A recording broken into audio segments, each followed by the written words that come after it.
গাছ আমাদের পরম বন্ধু। গাছ আছে তাই আমরা বেঁচে আছি। গাছ না থাকলে আমাদের বেঁচে থাকাটাই অসম্ভব। তারুণ্য উৎসব 2025 অন্যান্য কার্যক্রমের ন্যায় বৃক্ষরোপণ অভিযানও একটি কার্যক্রম পরিচালিত হচ্ছে এই মাসে। তো আমাদের বিদ্যালয়ে আজ সারাদিন বিভিন্ন প্রকার ফলজ, বনজ ও ঔষধি গাছ রোপণ করা হয়।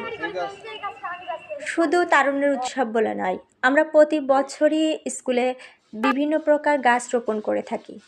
কিন্তু অত্যন্ত দুঃখের সাথে জানাচ্ছি যে আমাদের স্কুলে গাছগুলো থাকে না, কারণ আমাদের স্কুলে বাউন্ডারি নাই। বাউন্ডারি না থাকার কারণে আমরা স্কুল ত্যাগ করার পর আশেপাশের প্রতিবেশীদের গরু, ছাগল আমাদের গাছগুলো ফিনিশ করে দেয়। এই জন্য আমাদের বিদ্যালয় যে গ্রিন স্কুল, সবুজ বিদ্যালয় তৈরি করার যে অভিযান, সেই অভিযানটা সফল করতে পারি না আমরা।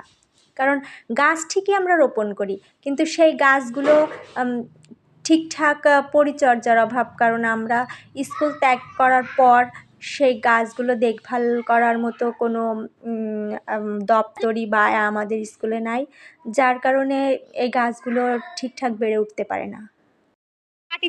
তারপরও আমার প্রাণপ্রিয় ছাত্রছাত্রীরা গাছ লাগাতে খুব ভালোবাসে।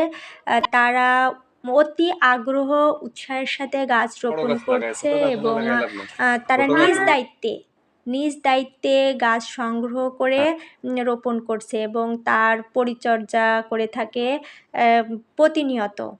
তাদের বলতে হয় না, তারা নিজ দায়িত্বে এগুলো দেখাশোনা করে এবং পরিচর্যা করে।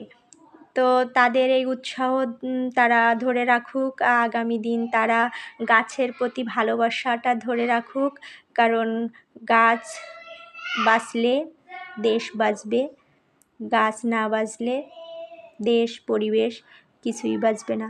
ধন্যবাদ। সুন্দর করে তোর পা হাতে পাড়ায় দে আস্তে আস্তে।